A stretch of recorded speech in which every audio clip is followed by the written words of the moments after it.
스키타이 아리안, 스키타이란 유럽의 많은 국가들이 자신들의 선조가 스키타이라고 합니다. 그러면 스키타이의 정체를 밝히면 유럽과 우리의 역사가 연결되었다는 것을 입증할 수 있을 것입니다. 카타이 스키타이는 과연 무엇일까요? 몽골 비사와 집사에서는 키타이라고 합니다. 위키백과 거란조를 인용하면 거란은 키타이라고 합니다.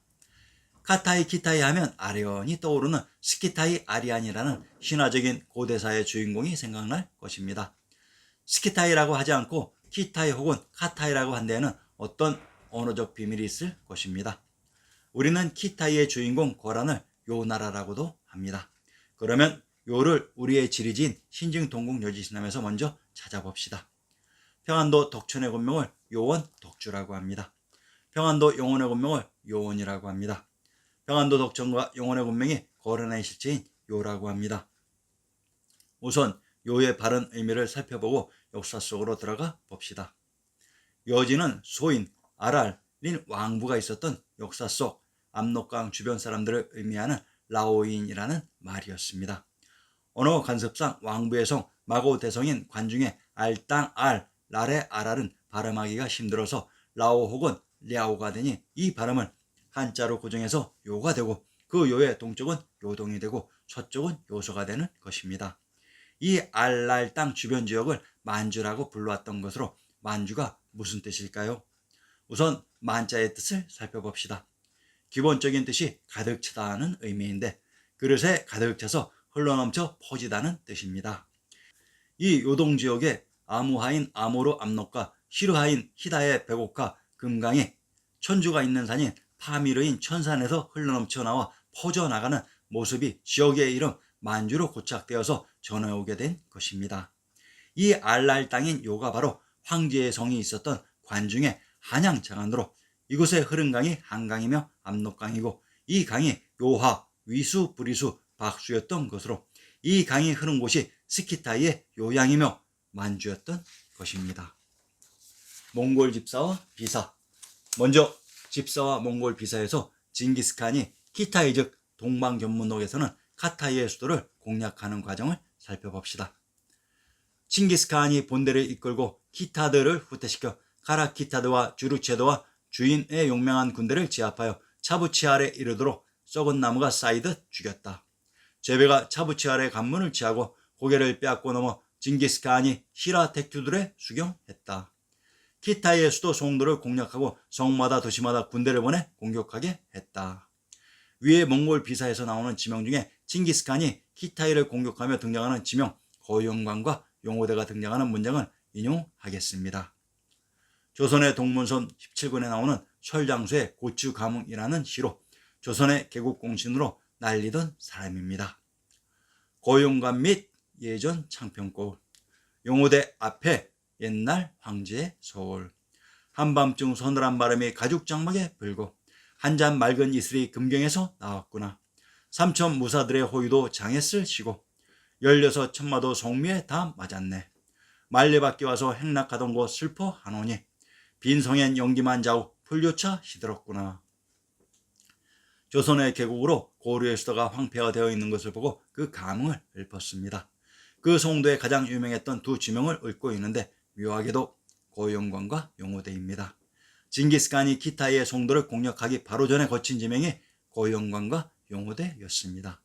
그런데 설장수의 시는 고용관과 용호대를 고려의 수도 개경 송도 앞에 있었던 지명으로 언급하고 있습니다. 그러면 키타이인 스키타이 샤카토가 바로 고려라는 말입니다. 고용관 및 용호대 앞에 창평고을을 옛날 황제의 서울인 구제경이라고 합니다. 이곳의 지명을 밝히면 키타이 카타이인 스키타이의 정체가 드러날 것입니다. 전라도 창평의 군명을 굴지기양 명양 명평이라고 합니다. 전라도 창평의 군명 굴지란 구지 쿠차의 고죽국의 지명입니다. 창평과 창원은 동일한 지명을 다르게 표시하는 방식입니다. 경상도 창원의 군명을 굴자, 의안, 의창, 회산, 골포, 합포, 회원, 환주라고 합니다. 창원의 군명 굴자는 고죽국의 지명으로 경상도 창원의 제형을 인용합니다. 해천연 우습 정기. 이첨의 시에 철옹송의 먼저인이 북이 울리고 바다 하늘에 비오니 깃발이 젖는다라고 했습니다. 자, 그러면 옛 황제의 서울인 창평에 있었던 철옹성의 정체를 밝혀봅시다. 신중 동국 여지스남 한성부의 파령을 인용합니다. 조선의 개국공신 정도전이 한성을 둘러보고 감흥을 읊었는데 제목이 신도 발경시입니다. 신도란 한양 장안이라고 했습니다. 이를 인용합니다. 둘째, 도성과 궁원. 성은 초롱성, 천길이나 높고 구름은 복례의 오색으로 둘렀도다. 연년이 상온의 깨꼬리와 꽃, 세세의 도성 사람들이 유락하도다. 한성부 도성을 초롱성이라고 합니다.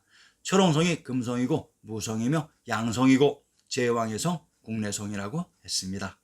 이곳이 바로 구제경인 옛날 황제의 서울로 이곳이 스키타이의 본 실체였던 것입니다. 복내의 오색이란 이곳 한성인 초롱성이 있었던 곳이 금강산 자락으로 그래서 복내풍악의 오색이라 했던 것이며 정도전의 상호는 상림원을 줄인 말인데 상림원은 진나라에서 조성했던 것을 한나라에서 다시 조성했던 것으로 문화원형백과의 상림원조를 인용합니다. 진나라 때 조성된 어원, 솜서성 장안현 서쪽에 있었음. 장안 한양의 서쪽에 진시황제의 아방궁이 있었던 상림원이 있었습니다.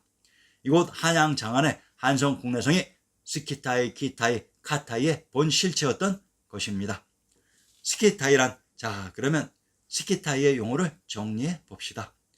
석계열로는 소구도, 사카타, 스키타이, 석타, 시타르 등이 있고 불계열로는 박달, 박트르, 바토로, 불토, 불타, 부토, 부도 등이 있으며 하계열로는 카스, 카시, 캐시, 코탄, 호탄, 카라산, 코라즘, 호라즘, 후토, 화도 등이 있고 스키타이 계열로는 가오리, 까오리, 꼬리, 고리, 구루, 쿠루, 구려, 고락, 가라, 가라, 가야 등이 있고 센 계열로는 천축, 천독 등이 있습니다.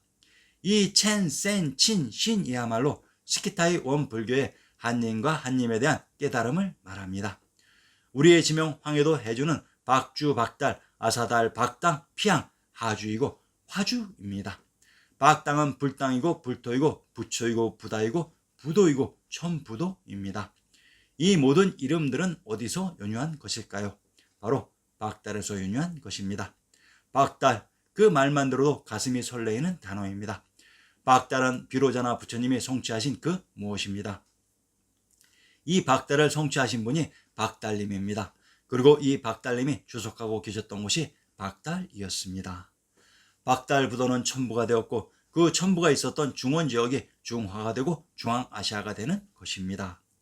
박달 해탈을 잘 지어가고 있는 고유한 천하에서 무력을 사용하는 왕부가 그 옆에 궁실과 건부를 차리는 명분으로 바로 자신들이 박달의 세상과 그 질서를 지키는 박달이라는 명칭을 붙이고 그 수도와 산과 강에다가 박달이라는 이름을 갖다 쓴 것입니다.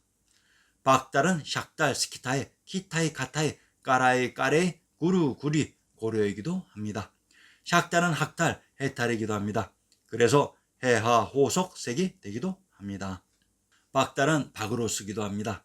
박이 되면 박은 밝은 바르, 바르간, 바그란, 바루안, 바그람, 카불 등으로도 쓰입니다. 밝은 것은 환한 볕이 드는 양산이 되며 또한 남향 남쪽에 남산이 되는 것은 정한 이치입니다. 태백산의 클테가 수양산에서는 머리수로 바뀌었고 종남산에서는 마루종으로 바뀌었습니다. 종갓집이란 말은 맏아들 즉 큰 아들의 집이란 말입니다. 마루나 머리란 말은 그 말의 시초가 마지에서 나온 것인 줄도 알겠습니다.